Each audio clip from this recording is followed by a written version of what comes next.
Hello hi, you all are listening radio Maharani 89.6 FM कुछ हटके, और शो है ख़ास मुलाकात। आज बहुत ही इम्पॉर्टेंट से टॉपिक पर मैं आपसे बात करने वाली हूँ, SIR, जिसका मतलब है स्पेशल इंटेंसिव रिवीजन।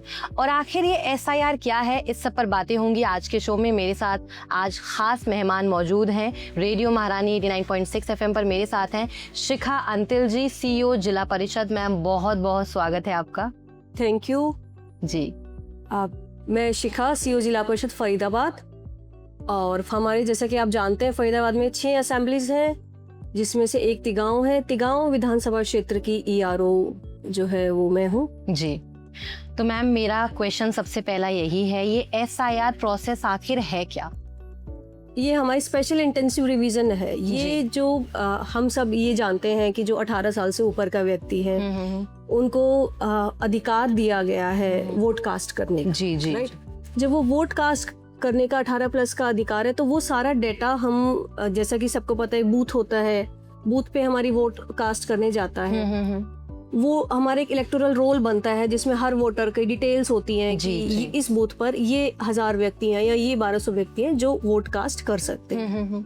तो उस बूथ के जो वोटर्स हैं उनको हम चेक करना, उनका पूरा डेटा रिकलेक्ट करना is basically special intensive revision. ये 2002 में इससे पहले हुआ था। और उसके बाद 2026 में इलेक्शन कमीशन ऑफ इंडिया की दिशा निर्देश पर ये कार्यवाही चल रही है। 14 जून से ये हमारा स्टार्ट हुआ था जी। और हम लगभग इसके एंडिंग के फेज में है, इन दी सेंस ऑफ कि जो हमारे एनुमरेशन फॉर्म की कलेक्शन थी। अब मेरा सवाल ये आता है कि जब लोगों का ऑलरेडी वोटर लिस्ट में नाम है ऐड, तो इसकी जरूरत क्या पड़ी? देखिए, इसकी जरूरत ऐसे पड़ी कि आज मेरा वोटर लिस्ट में नाम है, लेकिन हम लोग जो है हमारे क्षेत्र में जागरूक नहीं है। अगर कोई एक्सपायर हो जाता है, जैसे हम उसका डेथ सर्टिफिकेट बनाते हैं, तो हम लोग ध्यान ये नहीं देते कि हमें उसकी वोट भी डिलीट करा देनी चाहिए। या किसी बहन बेटी की शादी हो गई या किसी ने अपना घर शिफ्ट कर लिया, तो हम नई जगह जाके वोट तो बनवा ली, लेकिन पुराने इलेक्टोरल रोल में ये रिस्पॉन्सिबिलिटी नहीं हम एक्नॉलेज करते कि हमें वहां से वोट कटवा भी देनी चाहिए। तो रोल में सरप्लस वोटर्स जो है वो रहते हैं, तो उसका बेसिकली इट्स अ शुद्धिकरण। ओके। कि हम अपने रोल को जो है क्लींजिंग का प्रोसेस है कि जो हमारे एलिजिबल वोटर्स हैं वही रहे वहां पर।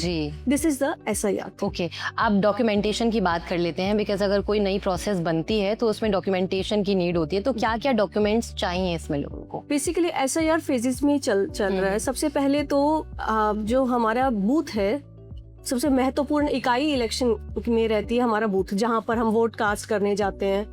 वहां पर एक बूथ लेवल ऑफिसर होते हैं, BLO। हर बूथ पर एक BLO डेजिग्नेटेड है जी। उस BLO ने एनुमरेशन फॉर्म, एक तरीके का फॉर्म है जो इलेक्शन कमीशन द्वारा जारी किया गया है, वो हर वोटर का बाय नेम आया है। जिसे सपोज करो अगर 1200 वोटर है, तो हर वोटर का अपने नाम से एक एनुमरेशन फॉर्म जो है वो BLO के पास आया, जो उसने डिस्ट्रीब्यूट किया है। हाँ जी।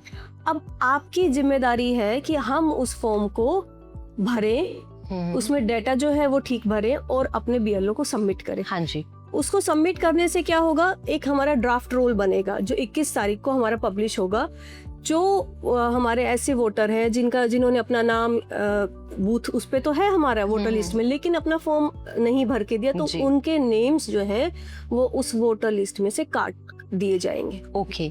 अब यहाँ तो हमने बात कर ली कि जिनका नाम ऑलरेडी ऐड है वोटर लिस्ट में, लेकिन जो यंगस्टर पहली बार वोट करने जा रहे हैं या जिनका नाम पहली बार ऐड होगा, तो उनके लिए भी क्या कुछ अलग तरीके के चेंजेस किए गए? बिल्कुल, आपको बढ़िया बात। अभी ये जो हमारा प्रोसेस चल रहा है SIR का, ये चल रहा है केवल जो एग्जिस्टिंग वोटर्स हैं उनका चेकिंग का, उनके फॉर्म्स कलेक्ट होंगे, जो एलिजिबल है वो रहेंगे। लेकिन जैसा कि आपने पूछा नए वोटर्स का, तो 21 जुलाई को हमारा एक ड्राफ्ट रोल बनेगा और उसके बाद हम 1 महीना तक जो है, जो ऐसे वोटर्स है, जो एलिजिबल वोटर्स है, वो अपना फॉर्म 6 होता है नई वोट बनवाने के लिए, वो भर करके अपनी नई वोट बनवा सकते हैं। ओके। अब कोई इंसान जो है जिसका एड्रेस चेंज हुआ है या नया फरीदाबाद में शिफ्ट हुआ है, तो क्या उनके लिए कुछ अलग प्रोसेस है? हाँ बिल्कुल, उनके लिए शिफ्टिंग का रहेगा, वो भी इसके बाद हमारा जब एनुमरेशन फॉर्म कलेक्ट हो जाएंगे, तो जैसे सपोज करो एक बूथ में हमारे 1000 वोट थे, 600 फॉर्म हमारे कलेक्ट हो गए, 400 वोटर्स रह गए, तो उसमें से जो शिफ्टिंग वाला डाटा है वो हम पब्लिश भी करेंगे। जैसे 400 वोटर्स अगर हमें नहीं मिले तो हर बूथ पर, हर पब्लिक प्लेस पे हम उसको पेस्ट करेंगे कि ये वोटर्स थे इस बूथ पे जो किसी कारणवश हमें नहीं मिला है। अगर हमें कंफर्म है शिफ्टेड है तो हम शिफ्टेड कर देते हैं, डेड है तो डेड, और अगर एब्सेंट है समहाउ, किसी को ना पता लगे ड्यू टू सर्टेन रीजन या कोई अपना फॉर्म नहीं दे पाया, तो उसके लिए भी सफिशिएंट टाइम है, वो वहां पर जाकर तो अपना कांटेक्ट कर सकते हैं जी। और जो वाकई में वही जो शिफ्ट हो ही गए हैं उनके लिए फिर आफ्टर ड्राफ्ट रोल, जब हम फॉर्म 6 की जो बात कर रहे थे कि नई वोट बनवा सकते हैं, उसी टाइम पर फॉर्म 8 में अपना शिफ्ट भी करा सकते हैं। ओके जी। अब कोई नई प्रोसेस जब बनती है तो लोग बहुत कंफ्यूज होते हैं, काफ़ी सारे मिथ भी होते हैं उनके दिमाग में, डाउट्स होते हैं, तो इस SIR के ज़रिए क्या संदेश देना चाहते हैं आप लोगों को, ये मैं ज़रूर। देखिए, जब हम 18 साल के होते हैं तो सबसे जो पहली खुशी यही होती है, मुझे याद है जो पहली खुशी थी कि भाई अब मैं वोट कास्ट कर पाऊंगी, being I am a responsible citizen now. तो उसी अपनी रिस्पॉन्सिबिलिटी को हम अच्छे से निर्वहन करें, इसके लिए हमें अपना एनुमरेशन फॉर्म अपने BLO को जमा कराना ज़रूरी है। इससे हमारा जो राइट है वो इंटैक्ट रहेगा और हम वोट अपनी कास्ट कर पाएंगे। दूसरा, इसके लिए कुछ डॉक्यूमेंट्स भी मांगे जाएंगे जो 2002 में सपोज करो जिसके अब खुद का वोट नहीं है या जिसके पेरेंट्स हैं वो ट्रेस आउट नहीं हुआ, उस केस में डॉक्यूमेंटेशन है। तो आप ये विश्वास कीजिएगा, ये जो गाइडलाइंस है इलेक्शन कमीशन की तरफ से है, अपने BLO पे विश्वास कीजिएगा, डॉक्यूमेंट देने में किसी प्रकार की कोई हिचक ना रखें। ये केवल और केवल आपको अपने अधिकार से मिलाने के लिए ये प्रक्रिया है। तो ज़्यादा से ज़्यादा संख्या में अपने जो है एनुमरेशन फॉर्म आप अपनी जिम्मेदारी मानते हुए सबमिट कीजिए। 14 जुलाई इसकी अभी लास्ट तारीख है, तो अपने BLO से ज़रूर संपर्क करके अपना एनुमरेशन फॉर्म सबमिट कीजिए जी। वैसे हमने जान ही लिया है मैम से कि SIR प्रोसेस कितना इम्पॉर्टेंट है और आपको इसका हिस्सा ज़रूर बनना है। Thank you so much ma'am मेरे साथ जुड़ने के लिए और इतनी सारी बातें हमारे व्यूअर्स तक पहुंचाने के लिए। Thank you so much Geet, it was nice talking to you and I hope आपके प्लेटफॉर्म से हम मैक्सिमम लोगों तक फरीदाबाद को जो है अपना मैसेज पहुंचा पाएंगे। Definitely ma'am, thank you so much. और व्यूअर्स, लिसनर्स, आप सुनते देखते रहें रेडियो महारानी 89.6 FM कुछ हटके।